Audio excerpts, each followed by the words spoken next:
Hello friend, कैसे हो आप। जैमा टैरो में आपका स्वागत है। जैमा टैरो आपका अपना टैरो।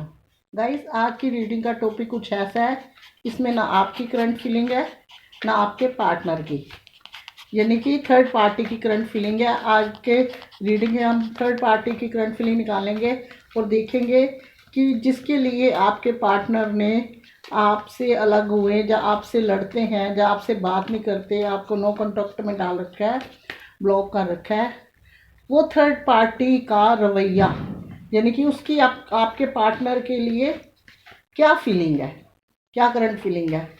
जिस बंदे ने आपके प्यार को अहमियत नहीं दी, ऐसा क्या है उसमें, आज देखेंगे। कहीं थर्ड पार्टी उनको पागल तो नहीं बना रही, कहीं उसका मकसद ये तो नहीं था कि आपके रिश्ते में दफाट के डालना। ये सब चीज़ें देखेंगे। ही शी सेम जेंडर सबके लिए है। कलेक्टिव और टाइमलेस रीडिंग है, जब जी चाहे देख सकते हो, जितनी रेजोनेट करे रख सकते हो, पर आपको कोई ना कोई क्लैरिटी इस रीडिंग में ज़रूर मिलेगी, क्योंकि मेरी कोशिश रहती है फेस टू फेस हम चाहे नहीं मिलते, लेकिन रीडिंग ऐसी होनी चाहिए जैसे अपनों की करते हैं। चलिए पर्सनल रीडिंग की तरफ। तो फर्स्ट कार्ड क्या है, लीजिए। हमने क्या कहा था वैसा ही आ गया। 4 ऑफ सोर्ड्स का कार्ड है।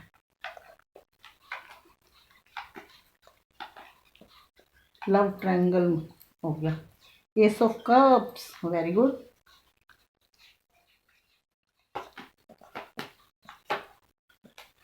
गाइस, रीडिंग का टॉपिक होता है वैसे ही कार्ड आते हैं। The empress,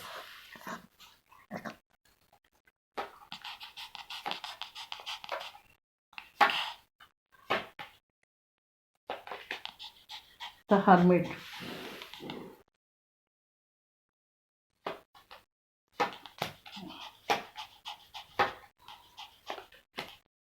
wheel of Fortune,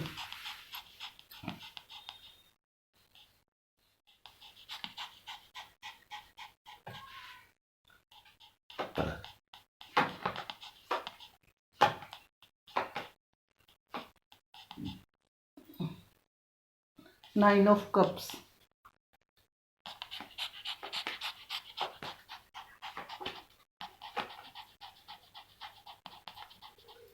the fool,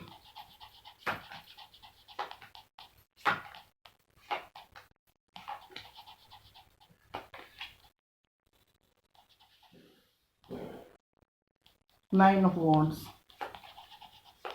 major arcana का पहले फूल आया, फिर वॉन्ड्स आया। लीजिए, इनकी कसर थी। 5 of swords,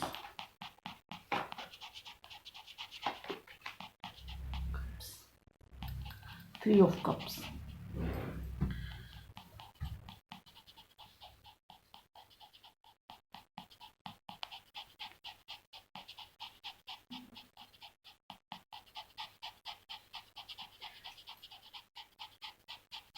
6 of cups, bottom. तो गाइस, आज की रीडिंग का टॉपिक है कि आपके जो आपकी और आपके पर्सन के बीच में जो थर्ड पार्टी इन्वॉल्व है, उसकी करंट फीलिंग क्या है। पहले तो मैं बताऊं, इसमें ये इन कार्ड्स में फायर साइन है, वाटर साइन है, एयर साइन है, लेकिन अर्थ साइन बिल्कुल भी नहीं है। तो बॉटम बहुत अच्छा आया है, नो टेंशन। बॉटम पे रीडिंग आधी होती है। तो सबसे पहले मैं बताऊं, आपके पर्सन ने आपके और आपके रिश्तों में थर्ड पार्टी का इन्वॉल्व होना, लड़ाई झगड़े और क्लेश अप होना, ये थर्ड पार्टी आपके पर्सन की फैमिली भी हो सकती है, क्रश भी हो सकता है। फाइनेंस का नहीं नज़र आ रहा, क्रश और फैमिली। और 2 रीज़न थे जिनकी वजह से आपके पर्सन का मन मुटाव चल रहा है, या सेपरेशन फेस का आप सामना कर रहे हो। लेकिन यहाँ हमने थर्ड पार्टी की करंट फीलिंग निकालते हैं। तो मैं आपको बताऊं, आपके पर्सन मन मौजी किस्म के इंसान है। अगर ज़्यादा कोई रिश्ते का दबाव डालता है या अपने ज़्यादा समझाने की कोशिश करता है, तो वो उनसे जी चुनाने लगते हैं। फैशनेबल इंसान है, अपनी मनमर्जी और रिश्ते में ना सीरियस होने वाले इंसान जब आपके रिश्ते में थे वो ऐसे थे।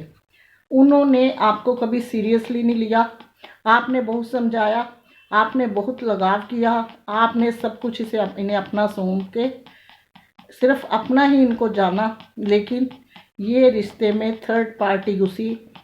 यानी कि आपके पर्सन, जैसा कि मैं बता रही हूँ, रिश्तों के लिए नहीं सीरियस थे।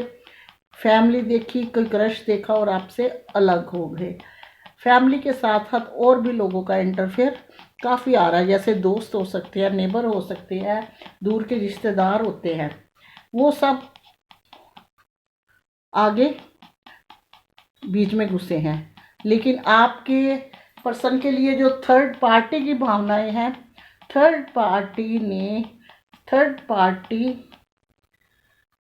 की ये विश है, ये इस उसने सोच रखा है कि इस पर्सन का जैसा मुझे लाइफ में दोबारा नहीं मिलेगा, ये पर्सन मेरे कंट्रोल में रहे। उसकी पूरी होप रहती है कि ये मेरे बगैर बिल्कुल भी आगे कदम ना बढ़ाए। उसका इतना कंट्रोल था। वो थर्ड पार्टी को एक ऐसा इंसान समझती है, ये मैरिड और अनमैरिड दोनों के लिए है, ऐसा इंसान समझती है, एक दिखने वाला स्मार्ट, सुंदर और ऐसे जैसे कहते जाओ और समझदार। और ऐसे इंसान को जो अच्छा दिखने वाला होगा, पैसे वाला होगा, उसको हर कोई अपनी तरफ खींचना चाहेगा। तो थर्ड पार्टी की कुछ ऐसी ही राय है। वो चीज़ों को आगे ले जाना चाहती है और उनके साथ एक ऐसी चीज़ें शुरू करना चाहती हैं जिसका कभी आपने सपना सोचा था। लेकिन जहां आपके पर्सन आपकी बंदिशों में नहीं रहे, तो वहां उनकी बंदिशें उसकी तो और भी ज़्यादा है, क्योंकि आपकी जो बंदिशें थी, उनकी इंटेंशन जो थी ट्रू थी, लेकिन थर्ड पार्टी की इंटेंशन जो है ट्रू नहीं है। आप लोगों का ब्रेकअप हो चुका है। फैमिली थर्ड पार्टी की इंटेंशन जो है ट्रू नहीं है। आपके पर्सन उसके साथ रिश्ते में अपने आप को जुड़ तो गए हैं, लेकिन अपने आप को बंधा हुआ फील करते हैं।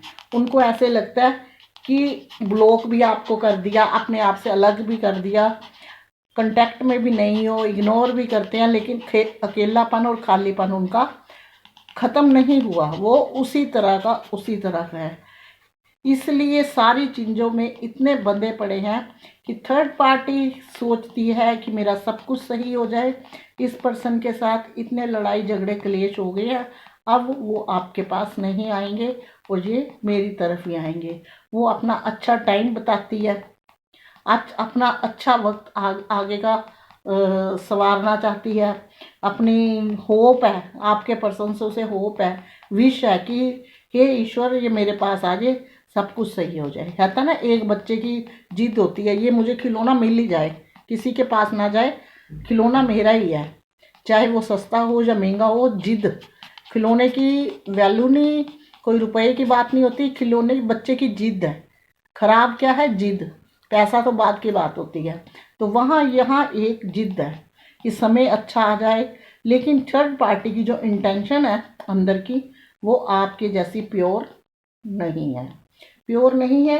इसलिए जहाँ उसकी इंटेंशन आपके पर्सन को नज़र आती है, तो वो उनको लगता है कहीं गलती तो नहीं हो गई, कहीं रिश्तों में दबाव ज़्यादा तो नहीं बन गया, कहीं मेरी तरफ से गलती हो गई है, तभी आप उससे छूट गए। मन में कई तरह की उनके पास्ट के बिताए हुए पल जब बातें आती हैं, चाह कर भी थर्ड पार्टी के बीच में से नहीं निकल सकते, क्योंकि अब ऐसे हो गए हैं कि उनको कुछ सूझ ही नहीं रहा कि किस तरफ को जाऊं, किस तरफ को नहीं, क्योंकि थर्ड पार्टी का कंट्रोल इनके ऊपर पूरी तरह है। थर्ड पार्टी इनके साथ चीज़ें आगे ले जाना चाहती है, सेलिब्रेशन करना चाहती है, सब कुछ करना चाहती है, वो जो बात थे, लेकिन इनकी चीज़ें आगे नहीं जा सकती गाइस, इनकी चीज़ें आगे नहीं जा सकती। उसकी वजह क्या है? एस ऑफ कप्स बताता है कि कहीं ना कहीं आपका पास्ट जो है, आपके पर्सन के साथ जो जुड़ा हुआ है, इमोशनली अटैच है, जहां आपने प्योरिटी रिश्ते में दिखाई थी। और ये कार्ड यही बताता है कि आपकी चीज़ें दोबारा से शुरू होगी, आपके रिश्ते की दोबारा बिगनिंग होनी है। एक व्हील ऑफ फॉर्चून है, एक ये है। व्हील ऑफ फॉर्च्यून बताता था कि ये एक सर्कल था, वक्त खराब था, निकल गया, आगे आने वाला टाइम आपके पर्सन का अच्छा होगा।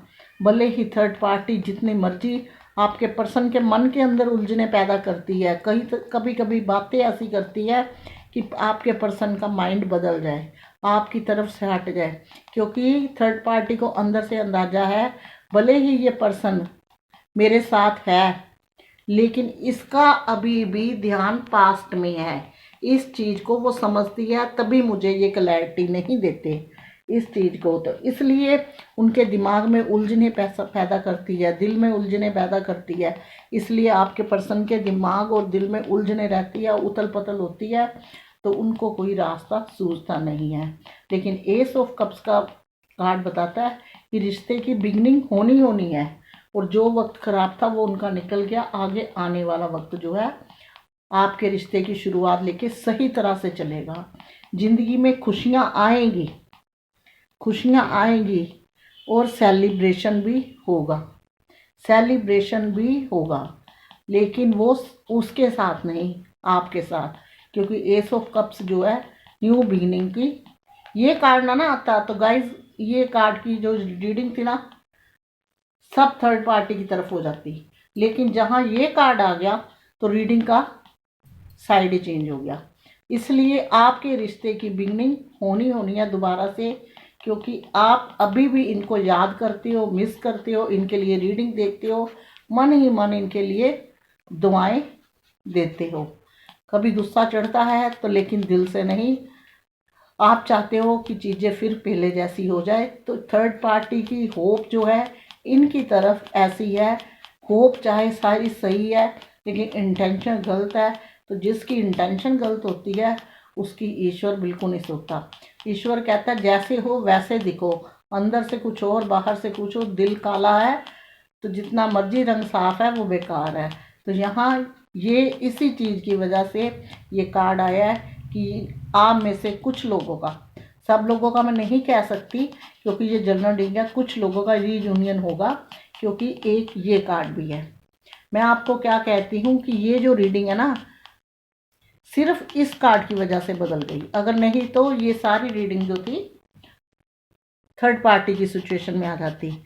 रिकन्सिलेशन करना चाहते हैं वो अंदर से, आपको गिफ्ट हो सकता है, आपके पड़ोसी हों, आपके रिश्तेदारी में हो, या आपके कॉलेज फ्रेंड हो जिनके साथ आपका जो आपके लवर है, लेकिन अब आकर आपके साथ रिकन्सिलेशन करना चाहते हैं, प्यार मोहब्बत से कभी गिफ्ट देना चाहते हैं, कोई डेट में ले जाना चाहते हैं, लेकिन रिश्ते की शुरुआत करना चाहती है। जहां उन्होंने ये सारे रिश्ते रास्ते बंद किए हैं, बंद करके आगे आप खड़े हैं, इन रास्तों को सबको घेर के आपके तरफ आना चाहते हैं। और गाइस ये इन्होंने आना ही है, क्योंकि ये कार्ड और ये कार्ड इस रीडिंग में सब कार्ड अपने अपने सही है, लेकिन ये कार्ड और ये कार्ड जो है दोनों इतने दावेदार है कि ये इनको आपकी तरफ धकेल रहे हैं। इन्होंने रिकन्सिलेशन भी करना है, और जो बुरा वक्त है इनका ख़त्म हो गया, अब आप लोगों का अच्छा वक्त। लेकिन थर्ड पार्टी की इंटेंशन सोचती सही है, लेकिन अंदर की इंटेंशन उसकी खराब है। वो चाहती है कि आपके पर्सन किसी लायक ना रहे, उलझे दिमाग में चले, सारा ध्यान उन्हीं में रहे, सुलझे बुलझे रहे, और कल को जैसा कहती जाए या जैसा कहते जाए वैसे आपके पर्सन करते जाए। लेकिन आपके पर्सन जो है आपके साथ रिकन्सिलेशन करना चाहते हैं, चीज़ों को आगे ले जाके सेलिब्रेशन करना चाहते हैं। लेकिन गाइस ये है, देखते हैं कि आपके पर्सन इन रिकन्सिलेशन करना चाहते हैं, आपकी लाइफ में वापस आना चाहते हैं, आपका वक्त कब सही होगा। आने का मन तो कर रहा है उनका, लेकिन थर्ड पार्टी का कंट्रोल अभी भी काफ़ी है, लेकिन एस ऑफ कप्स बताता है कि कंट्रोल ज़्यादा दिन नहीं रहेगा, क्योंकि व्हील ऑफ फॉर्च्यून बताता है कि जैसे ही साइकिल ख़त्म होगा उनका कर्मों का न्यू अच्छा वक्त आना शुरू हो जाएगा। चलिए दो कार्ड निकालते हैं, 21, 22, 1 और 2, 4 of cups, 7 of pentacles.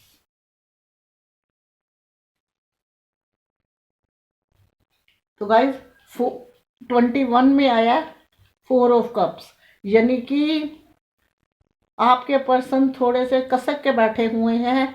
Past को याद तो करेंगे, आपके थर्ड पार्टी की ऑफर को भी पीछे धकेलना शुरू कर देंगे, लेकिन आपके पास आते हुए नहीं दिख रहे। और 21 में भी इनका पॉजिटिव तो आया है कि औरों की तरफ भागना छोड़ के अपनी तरफ ध्यान देंगे, लेकिन आएंगे कब? एक दो कार्ड और निकलेंगे। 21, 22 निकल गया, 23, 24 देखते हैं।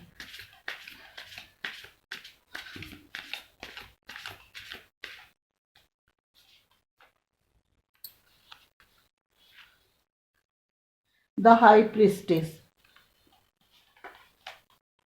ये सोर्स का कार्ड है, क्वीन ऑफ सोर्स। गाइड 23 में आते हुए ये दिखते हैं। हाई प्रिस्टेस का कार्ड आया है, यानी कि 21 में ये अगर बातें छिड़ती हैं आपके पर्सन की थर्ड पार्टी के साथ, तो आपने पास्ट को लेके बैठे हुए हैं जैसे कि ये चल रहा है, और आपकी उसको थर्ड पार्टी को एक्साइट करने की कोशिश कर रहे हैं। और इसमें ऐसा है कि दूसरों में औरों में ध्यान है, उसकी तरफ थर्ड पार्टी की तरफ जो पास में है उसका ध्यान नहीं है, यानी कि इसमें भी पास्ट में बढ़ गए हैं लेकिन पूरी तरह नहीं बढ़े। और 23 में आपके पास आते हुए दिख रहे हैं, तो टाइम लगेगा, चीज़ें हो जाएगी, लेकिन आपको थोड़ा सा समझदार बनना पड़ेगा। और समझदारी का भी एक कार्ड निकालते हैं, क्योंकि आप लोगों के अंदर बचपना बहुत है, बच्चों जैसे करते हो। जहाँ रिश्तों की बात आते हैं, कुछ कुछ तो ऐसे कहते हैं कि खुद ही मन इतना दुखी होता है हमारा। क्वीन ऑफ कप्स आए, बड़ा प्यारा कार्ड आया आपका। तो आप उनके साथ इमोशनल अटैच हो, लेकिन ऐसे ही रहना है आपको। लेकिन आपके अंदर से जो अगर नेगेटिविटी है रेज हुई, क्योंकि जो इमोशनल होता है अंदर से बहुत बुरा मन रहता है, बहुत दुखी रहता है, आंखों में पानी रहता है, तो आपने नेगेटिविटी निकालनी है पॉजिटिव। क्योंकि ये क्वीन ऑफ कप्स बताता है कि आप इस टाइम लो एनर्जी में हो, नेगेटिविटी में हो। आपको पॉजिटिव बनना पड़ेगा। अगर सच्चे दिल से प्यार करते हो, अगर पॉजिटिविटी आएगी तो ये चीज़ें आपके पास दौड़ी आएंगी। जैसा बोओगे वैसा बन। अगर नेगेटिविटी सामने वाले को दोगे तो रास्ते ब्लॉक हो जाएंगे, वो आते आते रुक जाएंगे। पॉजिटिविटी, एग्जाम्पल के तौर पे जनरली बात कर रही हूँ, आपके घर में कोई आता है, अगर चेहरे पे स्माइल होगी तो अंदर कदम पड़ते हैं उसके, थोड़ी देर बैठता है, नाश्ता पानी करके जाता है। अगर आपके चेहरे पे स्माइल नहीं होगी, दुखी होगे, तो 2 मिनट बैठेगा, कहेगा मैंने नहीं कुछ खाना पीना और चला जाएगा। तो क्या हुआ? आपने नेगेटिविटी इरेज करी, वो रुका नहीं आपके पास। तो यही मैं आपको कह रही हूँ, आप पॉजिटिव बनिए और मैनिफेस्ट करिए, आपके पर्सन आपको ज़रूर मिलेंगे। तो ये जनरल रीडिंग है। अगर आपको पसंद आई हो तो प्लीज़ लाइक शेयर कमेंट करना बिल्कुल मत भूलना। साथ में मेरे चैनल को सब्सक्राइब भी, जो बिल्कुल फ्री है। बेल आइकन बिल्कुल नहीं दबाना भूलना। नेक्स्ट रीडिंग में डालूंगी तो नोटिफिकेशन पहुंचेगा आपके फ़ोन तक। आज तक के लिए इतना ही, मिलूंगी नेक्स्ट वीडियो में। तब तक के लिए गॉड ब्लेस यू। जय माता दी और जय भोलेनाथ।